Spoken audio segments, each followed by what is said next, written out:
Magandang umaga po muli. Buksan po natin ang ating mga dalang Biblia sa Efeso chapter 5. Itutuloy po natin ang ating pag-aaral.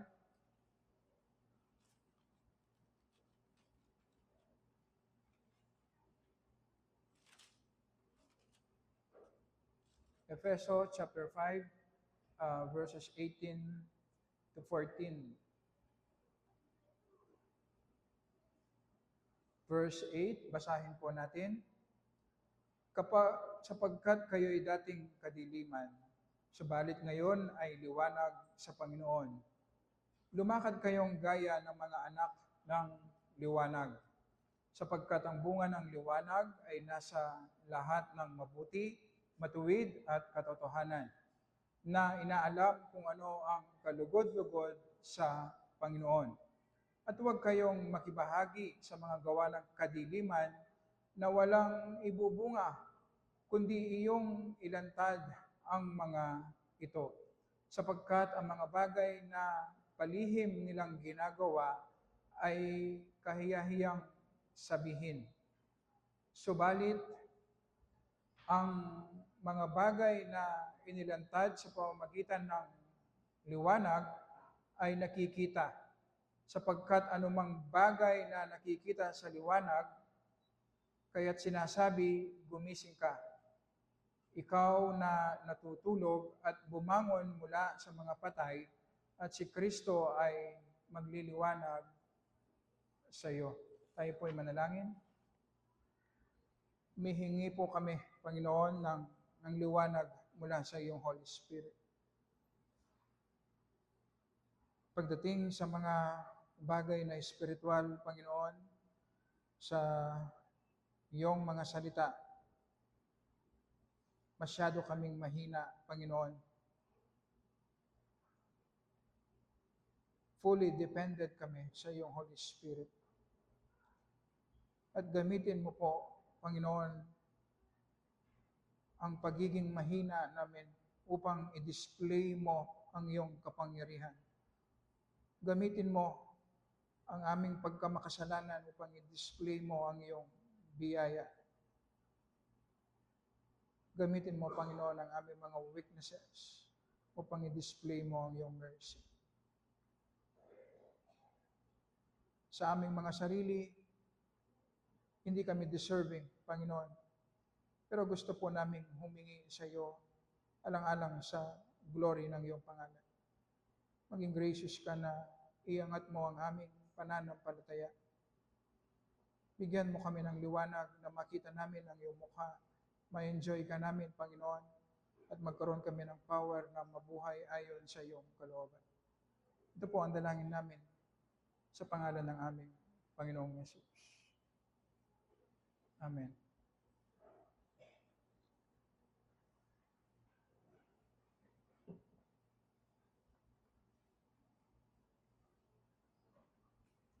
Sa unang bersikulo ng chapter 5, itinuro sa atin ni Apostol Pablo ang mahalagang prinsipyo pagdating sa ating paglakad sa pananampalataya.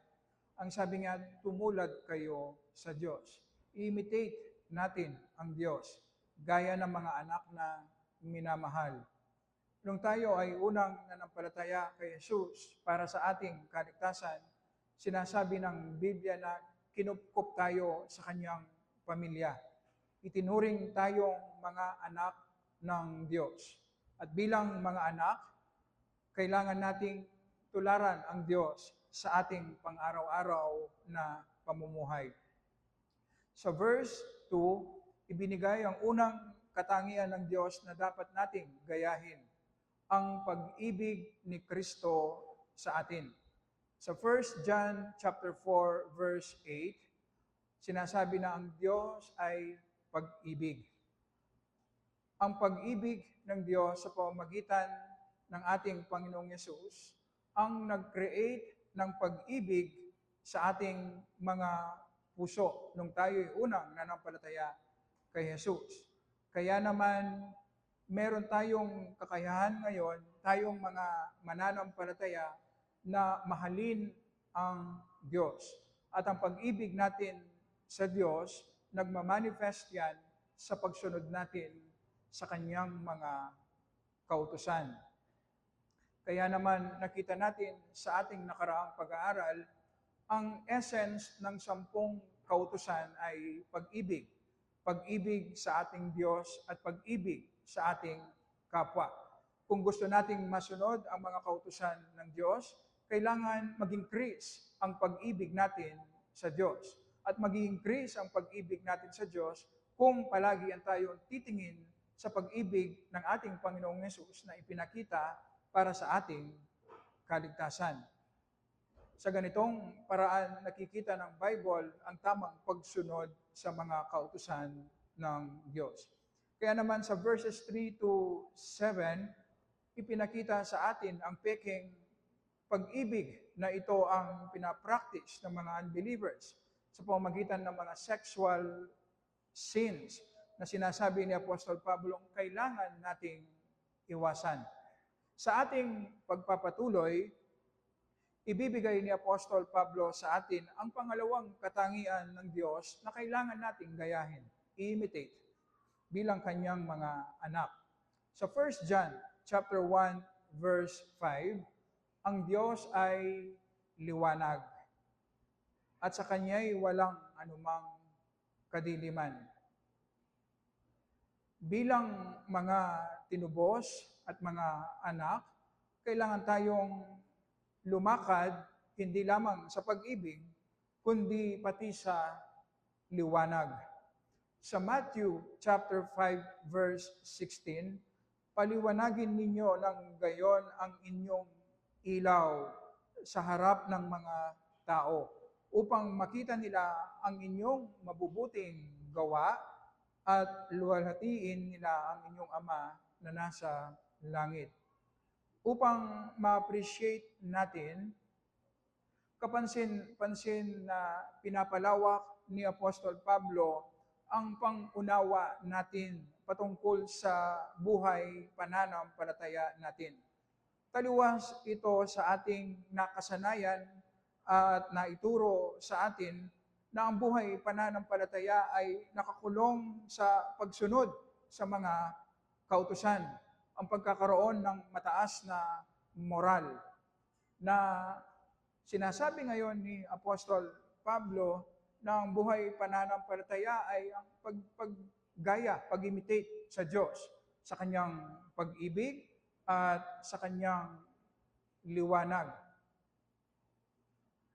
Ang bawat prinsipyo at katangian ng Diyos na ginagaya natin, makikita natin ini-expand ng salita ng Panginoon ang ating kaalaman, ang ating pangunawa patungkol sa disenyo ng Panginoon sa ating buhay pananampalataya. At ang main purpose ay para i-equip tayo na lumakad sa kabanalan. Dahil ang Ama natin sa langit ay liwanag, kailangan tayong lumakad sa liwanag. Ito ang tema na pag-aaralan natin sa mga bersikulo na ating titignan ngayong umaga at sa susunod na linggo. Bibigyan tayo ng instructive summary ni Apostol Pablo kung papaano tayo mamuhay bilang mga Kristiyano. Ang sabi niya, kailangan tayong lumakad sa liwanag. Tignan natin una ang pagkakaiba ng buhay natin bago at pagkatapos nating manampalataya kay Jesus. Sa verse 8, tignan po natin.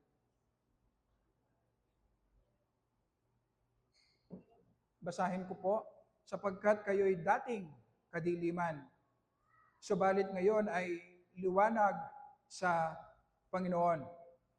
Sa Bible, ang kadiliman ay rumirepresent sa dalawang aspeto ng ating buhay. Una, intellectual, pangalawa ay moral.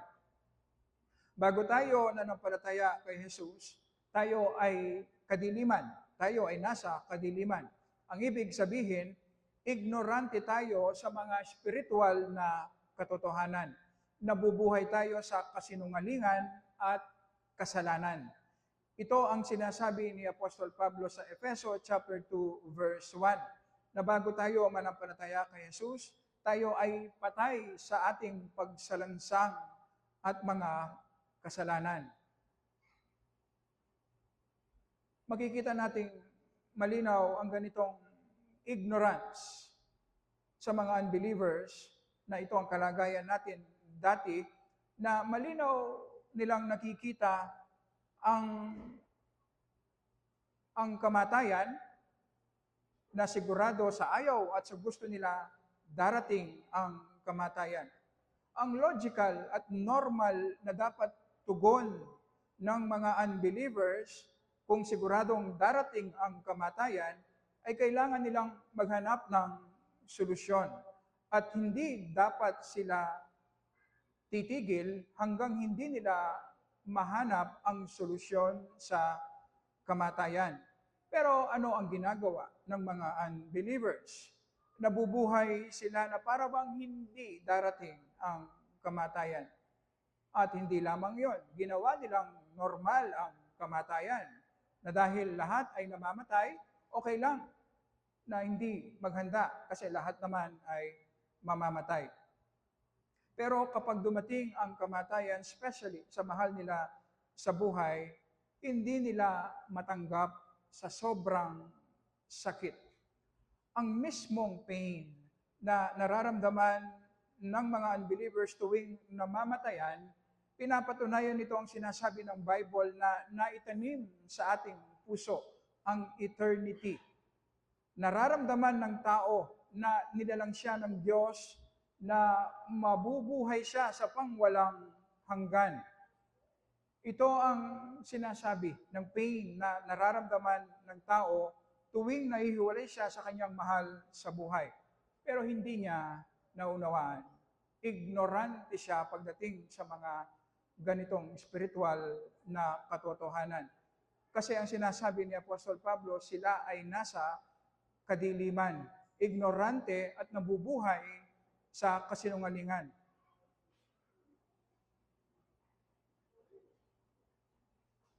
Kaya naman makita po natin ang mga tao ngayon, nabubuhay sila na parang mga hayop lamang na walang kaluluwa, na ang buhay nila ay nasa mundo lamang ito. Ito pa ang reason kung bakit maraming mga tao pagkatapos nilang marinig ang mabuting balita, ay sila po ay tumatalikod intentionally sa pananampalataya sa ating Panginoong Yesus.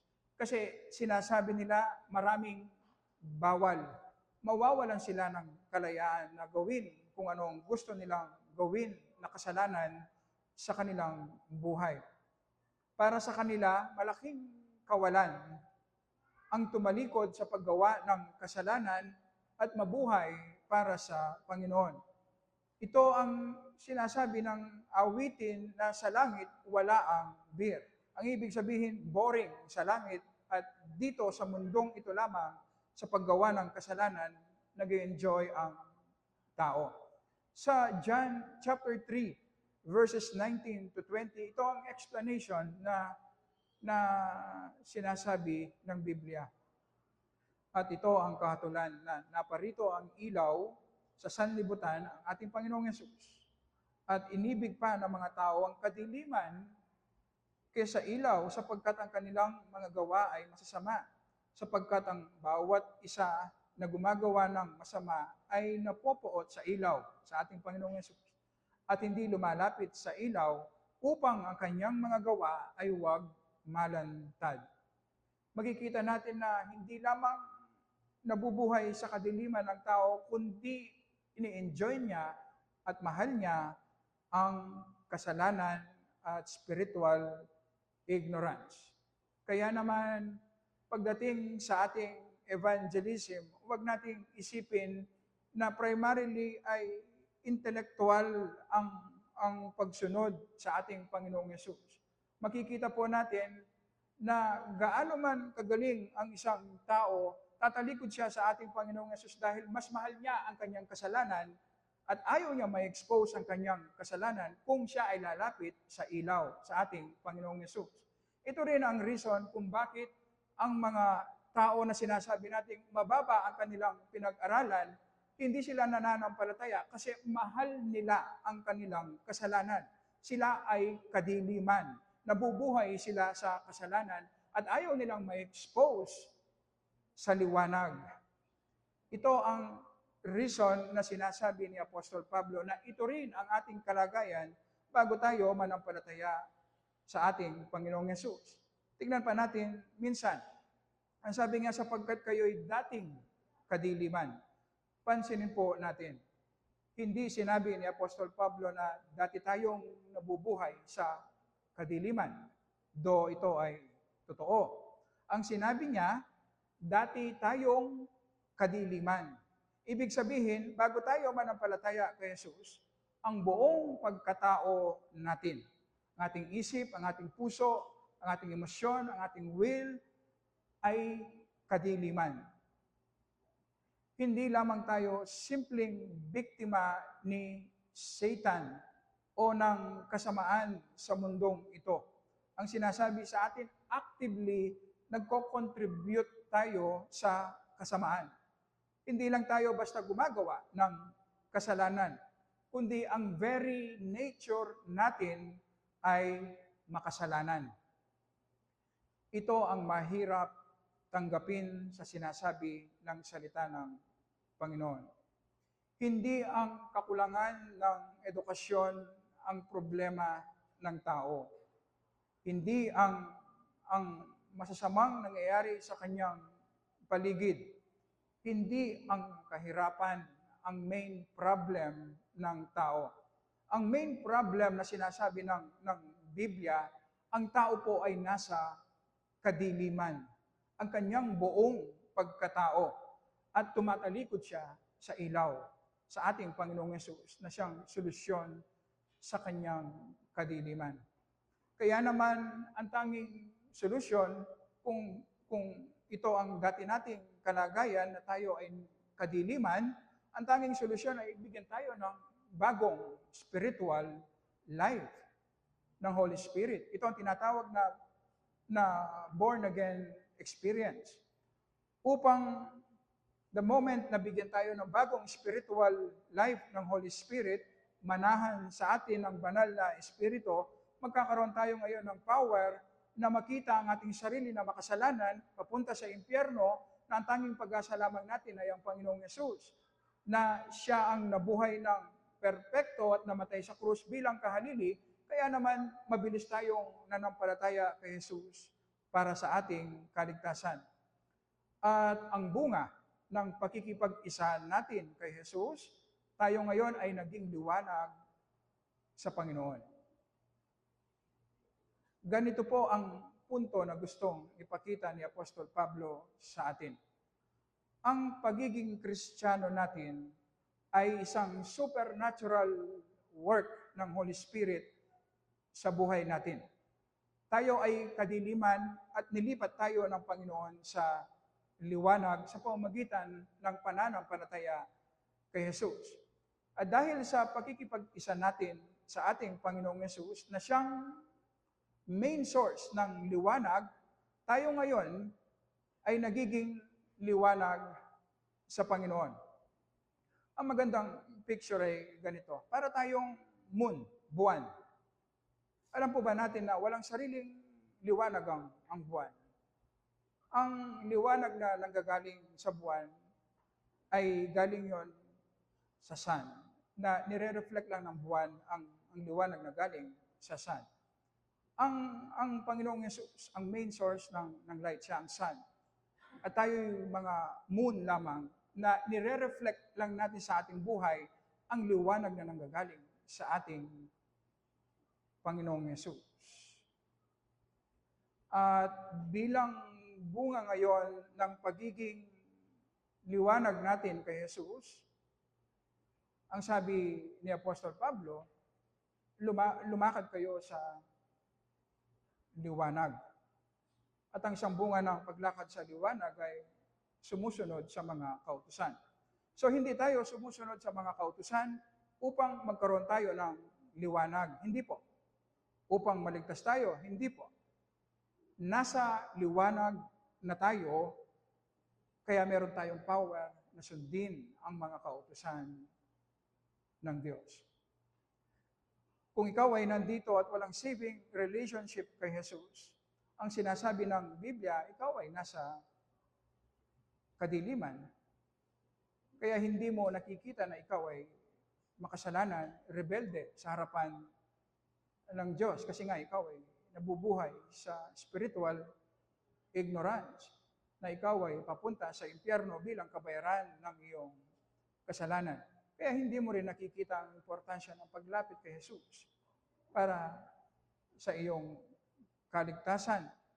Kaya naman, ang tanging pag-asa mo ay kumilos ang Holy Spirit sa iyong buhay, bigyan ka niya ng bagong spiritual life. At ang mga taong binigyan ng bagong spiritual life ng Holy Spirit, sila din yung mga taong tumatalikod sa kanilang kasalanan at nagdidepende lamang kay Jesus para sa kanilang kaligtasan. Kaya huwag kang tumigil sa pakikinig ng mabuting balita, sa pananalangin na nabigyan ka ng liwanag ng Panginoon upang manampalataya ka ng tunay sa ating Panginoong Yesus, magkaroon ka ng buhay na walang hanggan.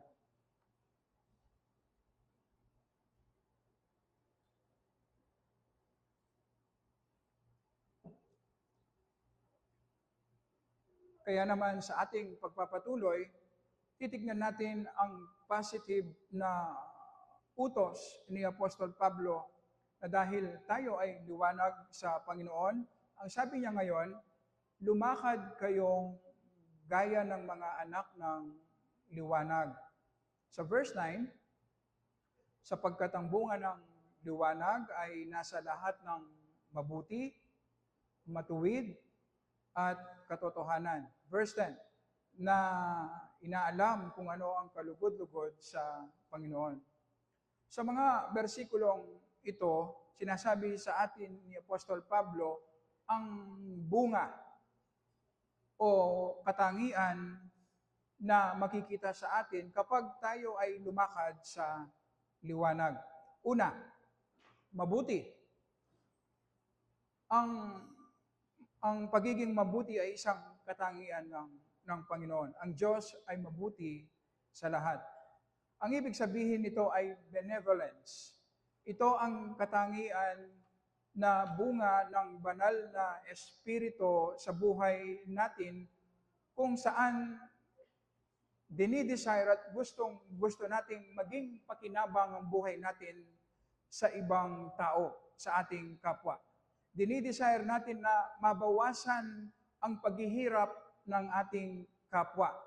Gusto nating itama ang mali sa ating kapwa upang maging magaan ang kanyang pamumuhay.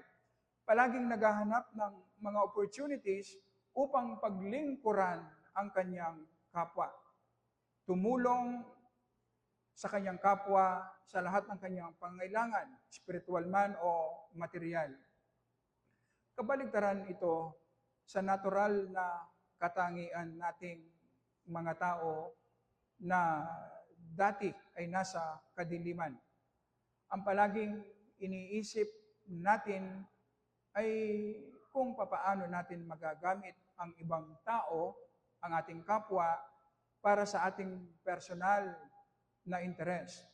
Kung kailangan nating paglingkuran, gawan ng mabuti ang ating kapwa, upang mamanipulate na gawin niya kung ano ang gusto nating ipagawa at makuha ang ninanais natin, ginagawa natin. Hindi ba? Tumutulong tayo sa ating kapwa upang tulungan din tayo bilang balik sa ating mabuting gawa. Palagi nating nakikita ang ating kapwa kung ano ang maipaglilingkod, maibibigay sa atin kesa sa kung ano ang maibibigay at maipaglilingkod natin sa ating kapwa. Ang pagiging mabuti natin sa ating kapwa ay bunga ng banal na espiritu sa atin. Na kahit meron tayong sariling pinagdadaanan na problema, meron tayong sariling pangangailangan, palaging merong part sa atin na naghahanap tayo ng paraan upang mapaglingkuran ang ating kapwa, maging pakinabang tayo sa ating kapwa. Sa panahon natin ngayon na pahirap ng pahirap ang buhay, tanungin natin ang ating sarili. Nakikita ba ang kabutihan sa atin? Huwag nating kakalimutan. Ang suffering, ang paghihirap, merong power yan na ipakita kung sino talaga tayo. Na tayong mga mananampalataya, kung lumalakad tayo sa liwanag, magmamanifest ang kabutihan ng Diyos sa atin. Sa kabila ng maraming kabigatan at paghihirap na ating pinagdadaanan, bakit iniisip pa natin kung paano tayo makakatulong sa ating kapwa? Bakit iniisip pa natin kung paano natin mapaglilingkuran ang ating kapwa? At ito ay bunga ng banal na Espiritu sa atin. Pangalawa, matuwid. Pangalawang bunga ng paglakad natin sa liwanag, pagiging matuwid.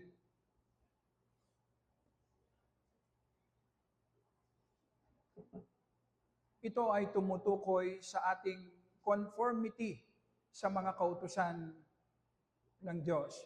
Ito ang pagsunod natin sa 10 kautusan ng Diyos. Ang pagiging matuwid, ang sabi ni Richard Phillips, ang pagbibigay natin ng nararapat para sa ating kapwa at para sa ating Diyos. Ito ang pagsunod sa kautusan. Ang mahalin natin ang Diyos at mahalin natin ang ating kapwa.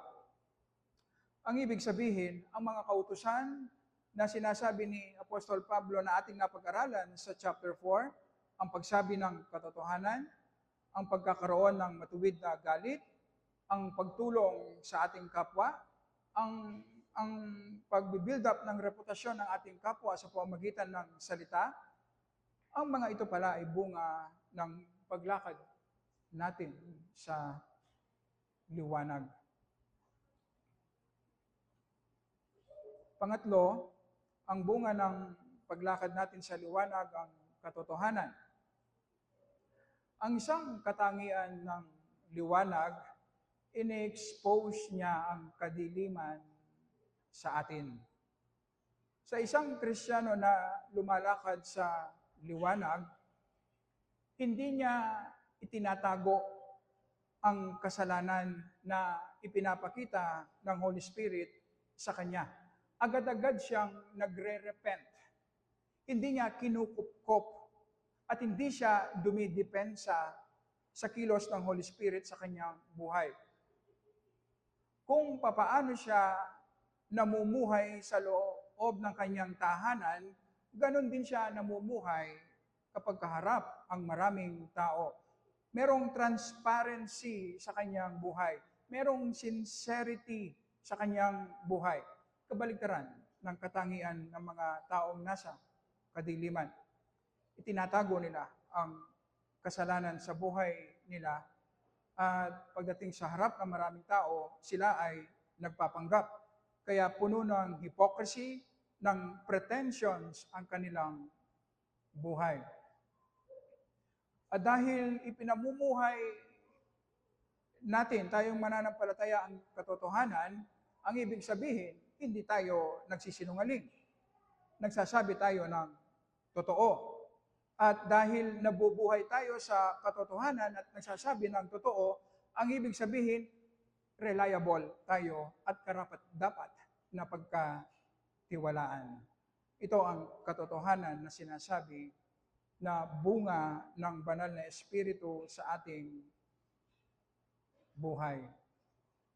Kung gusto nating mag-manifest sa ating buhay ang kabutihan ng Panginoon, ang obedience sa mga kautusan ng Diyos, at gusto nating lumakad sa katotohanan, ang sabi ni Apostol Pablo, lumakad tayo sa liwanag. Hindi nga sinabing magsikap kayo na sundin ang mga kautusan. Ang sabi nga, lumakad kayo sa liwanag. Kapansin-pansin kung i-analyze po natin ang mga salitang ginamit ni Apostol Pablo, pagdating sa paglakad sa liwanag, ang sabi nga, ito ay nagpo-produce ng bunga. Bunga. Ang bunga ay mabuti, matuwid, at katotohanan. Sa verse 11, pagdating naman sa paglakad sa kadiliman, nagpo-produce ng gawa. So magkaiba yung salitang ginamit na sinasabi sa atin, pagdating sa paglakad natin sa kadiliman, paggawa natin ng kasalanan, tayo ang gumagawa ng gagaling sa atin. Pero pagdating sa paglakad sa liwanag, ang ginamit na salita ni Apostol Pablo hindi gawa, kundi bunga. Bunga. Na ang ibig sabihin, ang Holy Spirit ang gumagawa nito sa atin, sa ating buhay, at hindi po tayo. Kaya hindi sinabing magsikap tayo. Ang sinabi, lumakad tayo sa liwanag. Ganito po ang ibig sabihin sa atin. Ang paglakad sa liwanag, hindi po kamukha ng paglakad sa kadiliman na nagmumula sa ating sariling pagsisikap o pagpapagal. Ang paglakad sa liwanag ay bunga lamang ng exposure natin sa liwanag sa ating Panginoong Yesus. Sa John chapter 8 verse 12, muling nagsalita sa kanila si Jesus. Ako ang ilaw ng sanlibutan. Ang sumusunod sa akin ay hindi kailanman lalakad sa kadiliman, kundi magkakaroon ng ilaw ng buhay. Noong una tayong nanampalataya sa ating Panginoong Yesus, sinasabi sa atin, naging liwanag tayo. Kasi binigyan tayo ng bagong spiritual life, nagdwell sa atin ang Espiritu ng ating Panginoong Yesus. Ngayon, sinasabi sa atin, kung gusto nating magningning ang liwanag na meron tayo sa ating kaluluwa, ang sinasabi sa atin, palagyan nating i-expose ang ating sarili sa main source ng liwanag, ang ating Panginoong Yesus sa kanyang mga salita. Upang ang liwanag na nasa sa atin, sinasabi ay mas lalong magningning at magmanifest sa atin ang bunga. Ang lahat ng mabuti, matuwid, at totoo. Tingnan natin sa 1 John chapter 1. Buksan po natin ang ating mga Biblia. 1 John chapter 1 verses 5 to 10. Basahin po natin. Malaking tulong para maunawaan natin ang ating pinag-aaralan.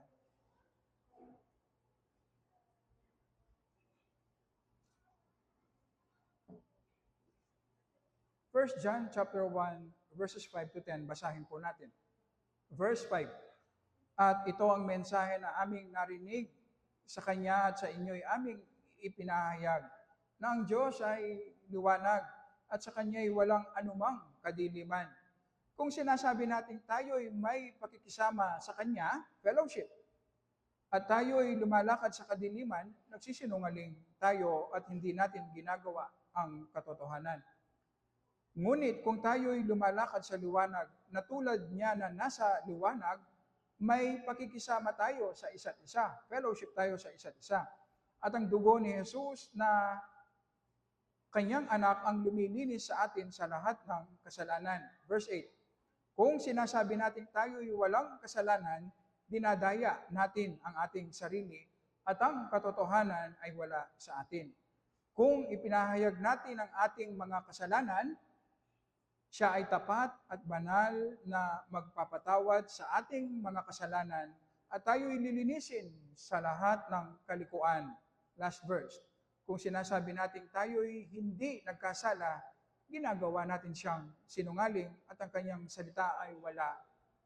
sa atin. Ang Holy Spirit na siyang liwanag ng Panginoong Yesus sa ating buhay, ganito po, kapag pumilos ang Holy Spirit sa ating buhay, ang una niyang ginagawa ay ini-expose niya ang kadiliman sa ating puso. Ini-expose niya ang ating mga kasalanan. Ipinapakita niya ang mga partikular. Hindi lang yan basta sinasabing makasalanan ka, hindi. Ang mga partikular na kasalanan na ating ginagawa at patuloy na nagdudwell sa ating puso. Dito po madalas tayo nagkakaproblema. Hindi natin naunawaan kung paano kumikilos ang Holy Spirit, kaya madalas ganito ang ginagawa natin, na ang Holy Spirit ay i-convict tayo sa partikular na kasalanan sa ating puso. Ang gagawin natin, i-ignore natin ang conviction ng Holy Spirit sa atin. Dumidepensa tayo, imbes na i-examine natin ang ating sarili, hukayin natin ang kasalanan sa ating puso. Dinideny natin ang kasalanan, imbes na harapin natin ito at i-confess sa Panginoon. Pinagtatakpan natin, ito ang madalas, bantayan natin ang ating sarili.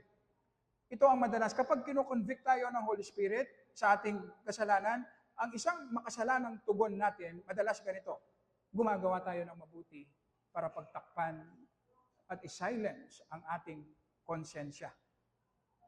Kaya palagi nating i-examine ang ating sarili, ano ang motibo natin sa paggawa natin ng mabuti.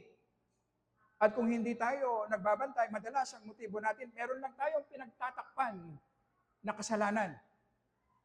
Imbes na ilantad natin sa harapan ng Panginoon at talikuran, patayin at i-confess.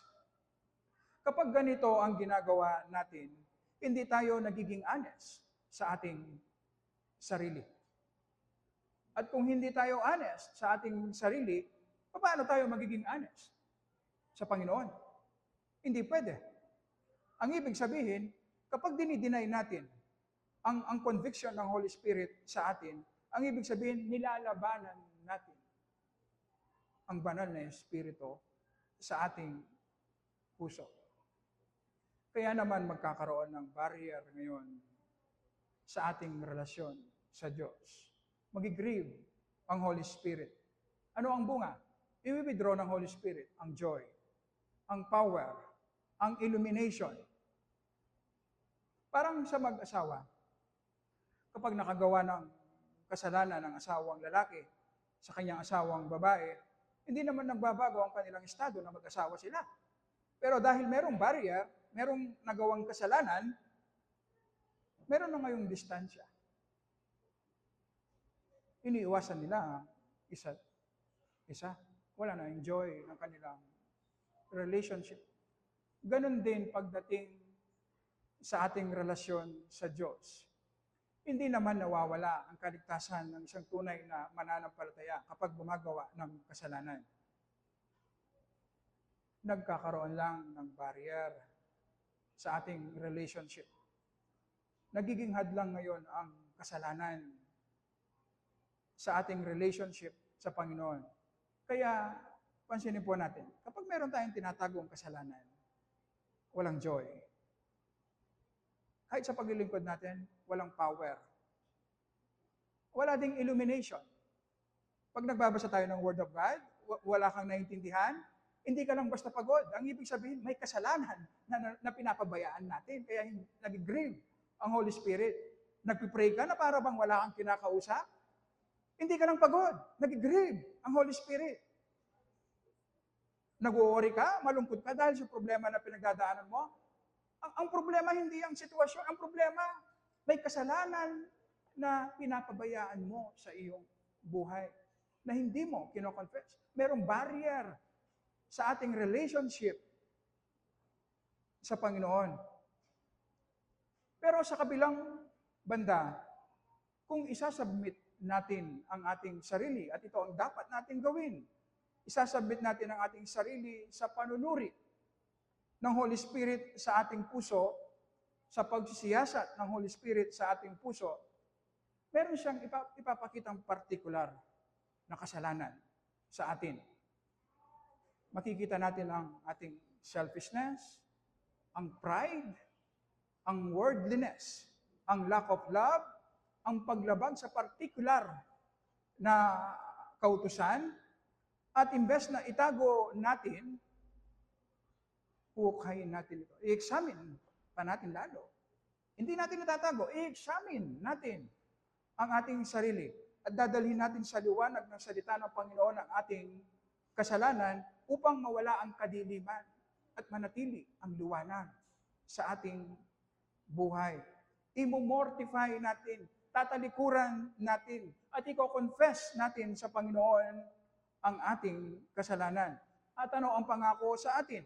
Sa verse 9, kung ipinapahayag natin ang ating mga kasalanan, siya ay tapat at banal na magpapatawad sa ating mga kasalanan. At tayo'y lilinisin sa lahat ng kalikuan. At kapag nagiging tapat tayo sa ganitong proseso, sa panunuri ng banal na Espiritu sa atin, imbes na itago natin, ang gagawin natin, ilalantad natin sa liwanag ang ating kasalanan, imomortify natin, at i-confess natin sa Panginoon. Alam niyo po ba, kapag matapat natin ginagawa ito, mas lalo tayong bibigyan ng liwanag. Mas lalo mag-i-increase ang liwanag na ibibigay ng Holy Spirit sa atin. Paano natin makikita ito? Mas lalo nating maunawaan ngayon. May enjoy ang Word of God. Kapag nagbabasa ka ngayon, bakit naunawaan mo at na-enjoy mo? Kapag nakikinig ka ng preaching ng Word of God, bakit naunawaan mo at na-enjoy mo? Ang ibig sabihin din nito, mas marami kang makikitang kasalanan sa iyong puso. Kasi nga, nag-increase ang liwanag na ibinibigay ng Holy Spirit at hindi naman nawawala ang kasalanan sa ating puso. Ang ibig sabihin, mas marami tayong makikitang kasalanan. At marami din tayong i-confess sa Panginoon.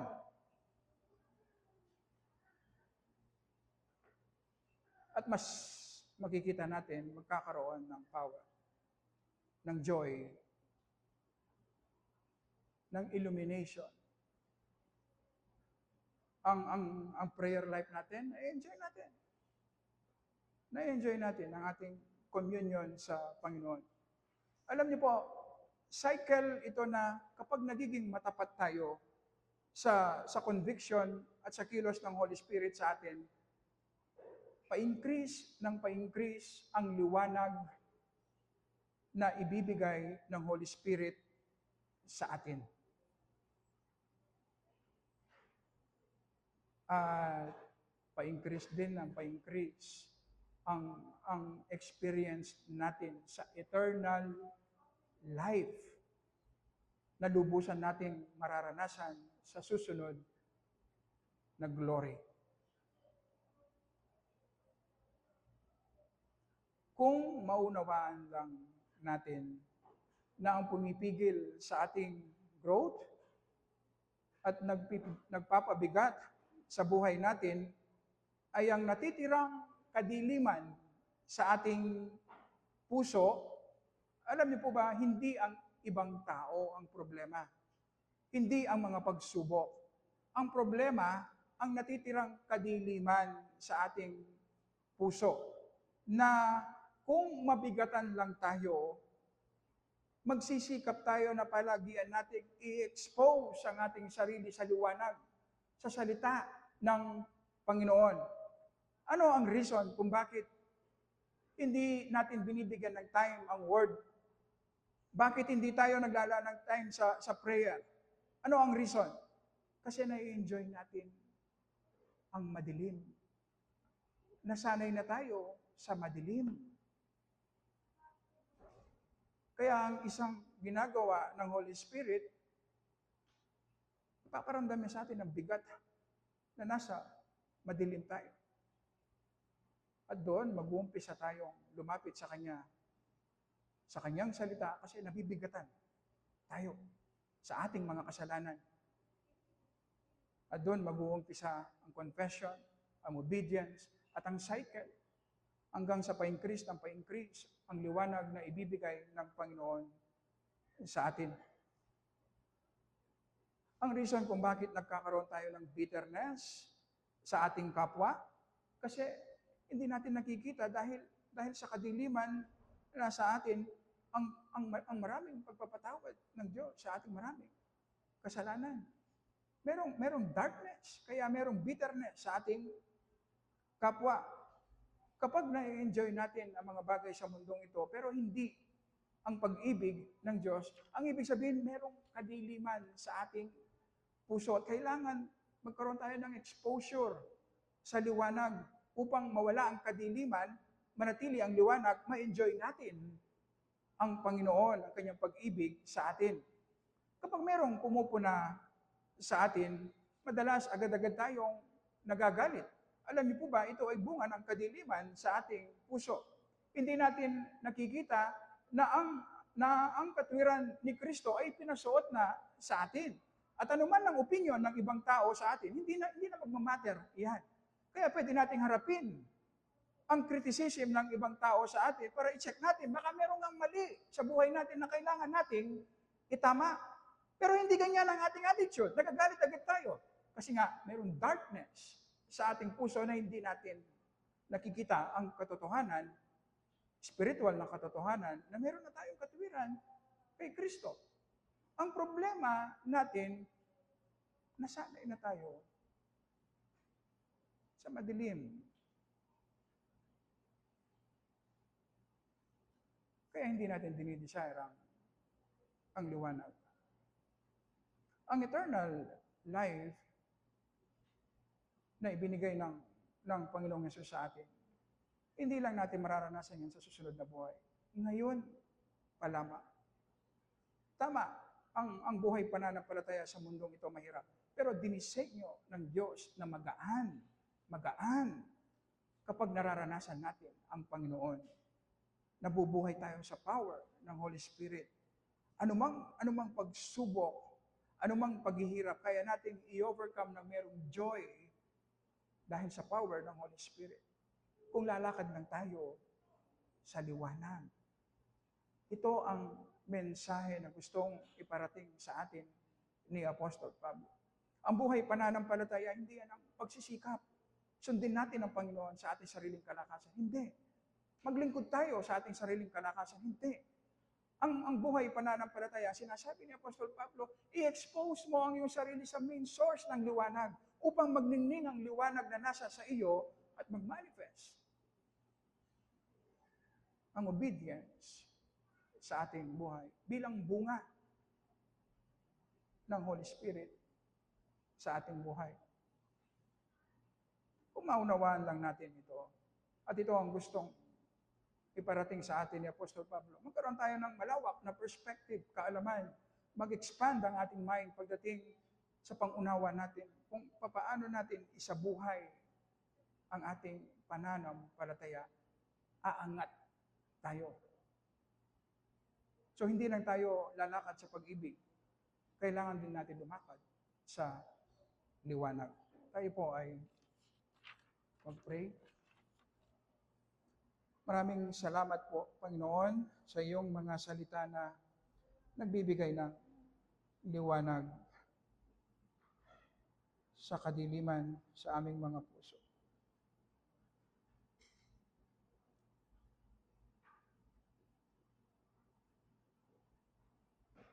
Tulungan mo po kami, Panginoon, na mag-umpisang mabigatan,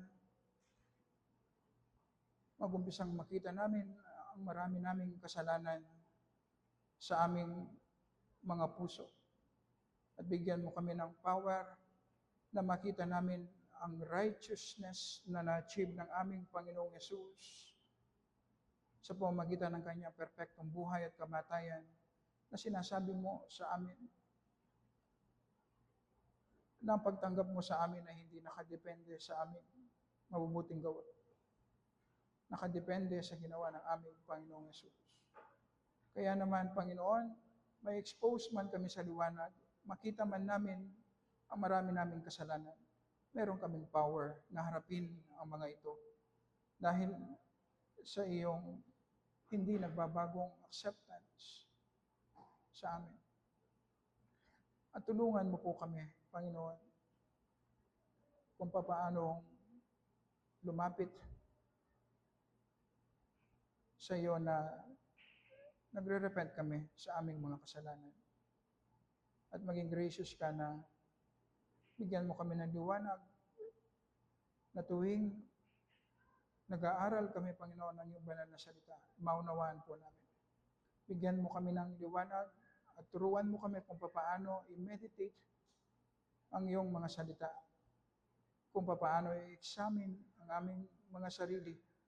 Panginoon, hindi po namin kaya, pero natitiwala kami sa Holy Spirit na nagdudwell sa aming mga buhay, na siyang mag-lead sa amin at siyang magtuturo sa amin, Panginoon, maglalapit sa amin sa iyo, sa iyong mga salita, upang maranasan namin ang iyong pag-ibig at lumakad kami, Panginoon, sa liwanag.